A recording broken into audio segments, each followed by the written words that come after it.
সব সময় একঘেয়ে মাছ রান্না না খেতে ভালো লাগলে একটু আলাদাভাবে মাছের এই রেসিপিটি একবার বানিয়ে খেয়ে দেখুন, খেতে দুর্দান্ত হয়। আসসালামু আলাইকুম, লিলির রান্নাঘরে সবাইকে স্বাগত।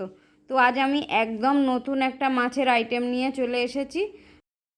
তো তার জন্য ভিডিওটি স্কিপ না করে পুরো ভিডিওটি দেখতে থাকুন। আশা করছি রেসিপিটি সকলের অনেক ভালো লাগবে। তো দেখুন, এখানে আমি মাঝারি সাইজের দুটো রুই মাছ নিয়েছি আর মাছগুলো খুব ভালোভাবে কেটে ধুয়ে পরিষ্কার করে নিয়েছি। আর মাছের সারা গায়ে চাকু দিয়ে ঠিক এভাবে কেটে কেটে নিয়েছি যাতে মশলাটা খুব ভালোভাবে ঢোকে। তো এবার একটা মশলা বানিয়ে নেব। তো মিক্সিং জারে দিয়ে দিলাম একটা পেঁয়াজ কুচি, দুটো দিয়ে দিলাম কাঁচা লঙ্কা, আর ঝালটা যে যার টেস্ট অনুযায়ী দিয়ে নেবেন। দিয়ে দিচ্ছি কয়েক টুকরো আদা, আর দিয়ে দেব কয়েক কোয়া গোটা রসুন।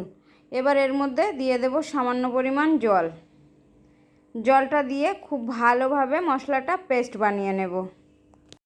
এবার এখানে বড় একটা স্টিলের প্লেট নিয়েছি, এর মধ্যে 50 গ্রাম নিয়েছি টক দই, স্বাদ মতো দিয়ে দিলাম লবণ, 1 চা চামচ দিয়ে দিলাম জিরে গুঁড়ো, 1 চা চামচ ধনে গুঁড়ো, 1/2 চা চামচ গোলমরিচ গুঁড়ো, 1/2 চা চামচ দিলাম হলুদ গুঁড়ো, আর 1 চা চামচ দিলাম কাশ্মীরি লাল মির্চ পাউডার।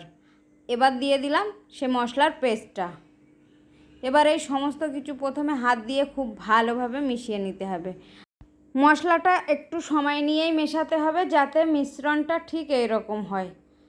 মশলা মেশানো হয়ে গেলে এর মধ্যে মাছগুলো দিয়ে খুব ভালোভাবে মশলা ঠিক এভাবে করে লাগিয়ে নিতে হবে। গায়ে যে কাটা কাটা আছে তার ভিতরে এভাবে হাত দিয়ে চেপে চেপে মশলাগুলো ঢুকিয়ে দিতে হবে। আর একইভাবে দুটো মাছের মধ্যেই আমি মশলা খুব ভালোভাবে লাগিয়ে নেব। আর মশলাটা ঠিক এইরকমভাবে লাগানো হয়ে গেলে 1 ঘন্টার জন্য রেখে দেব। ঘন্টাখানেক রেখে দিলে সমস্ত মশলা মাছের মধ্যে খুব ভালোভাবে ঢুকবে। এবার চুলাতে একটা প্যান বসিয়ে প্যানের মধ্যে দিয়ে দিলাম পরিমাণ মতো সরষের তেল। আর এই রেসিপিটি আমি সরষের তেলেই বানাবো, সরষের তেলে বানালে সবথেকে বেশি টেস্ট হয়। এবার একটা মাছ প্যানের মধ্যে দিয়ে দিলাম, আর গ্যাসের ফ্লেমটা মিডিয়ামে রেখে একটু সময় নিয়ে উল্টে পাল্টে বেশ লালচে করে মাছটাকে আগে ভেজে নেব। মাছটা প্যানে দিয়ে কিছু সময় রেখে দেওয়ার পর একটা সাইড হয়ে গেলে ঠিক এভাবে উল্টে দিতে হবে। আর দেখুন মাছের কালারটা কেমন চলে এসছে।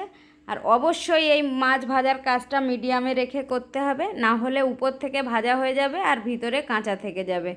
তো একটা মাছ ভাজা হয়ে গেছে, এবার প্লেটে সরিয়ে নেব।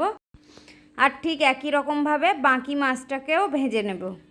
আর ঠিক এভাবে ভাজা হয়ে গেলে তুলে নেব।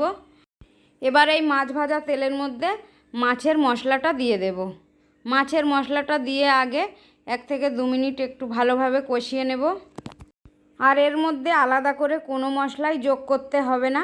তো ঠিক এইভাবে কষানো হয়ে গেলে মাছের প্লেটটা ধুয়ে অল্প একটু জল দিয়ে দেব। আর জলটা দিয়ে কিছুক্ষণ অপেক্ষা করব, জলটা খুব ভালোভাবে ফুটে আসা পর্যন্ত। আর মাছের ঝোলটা ঠিক এই রকমভাবে ফুটে এলে এর মধ্যে সে ভেজে রাখা মাছ দুটোকে দিয়ে দেব। ভেজে রাখা মাছ দুটোকে দিয়ে মিডিয়াম আঁচে আরও কিছুক্ষণ রান্না করে নেব। আর ঝোলটা একদম শুকনো শুকনো করে মাছের সঙ্গে মাখা মাখা করে নেব। তো দেখুন মাছের রেসিপিটা আমার রেডি হয়ে গেছে। আর ঠিক এইভাবে রেডি হয়ে গেলে মাছটা নামিয়ে নেব। নামিয়ে নেওয়ার পর একটা প্লেটে সার্ভ করে নেব। আর বন্ধুরা, এই রেসিপিটি খেতে এত দারুণ হয়েছিল, একবার না বানালে বুঝতে পারবেন না যে কতটা টেস্ট হয়েছে। এইভাবে একবার হলেও বানিয়ে দেখার রিকোয়েস্ট রইল। আর আমার রেসিপি যদি ভালো লেগে থাকে লাইক কমেন্ট শেয়ার করতে ভুলবেন না। সঙ্গে চ্যানেলটিকে সাবস্ক্রাইব করে আমার পাশে থাকার অনুরোধ রইল। আর যে সকল বন্ধুরা ফেসবুক পেজ থেকে দেখবেন অবশ্যই আমার চ্যানেলটিকে ফলো দিয়ে রাখবেন। তো মাছটা বন্ধুরা খেতে দুর্দান্ত হয়েছে। তো আজ এ পর্যন্ত, আল্লাহ হাফেজ।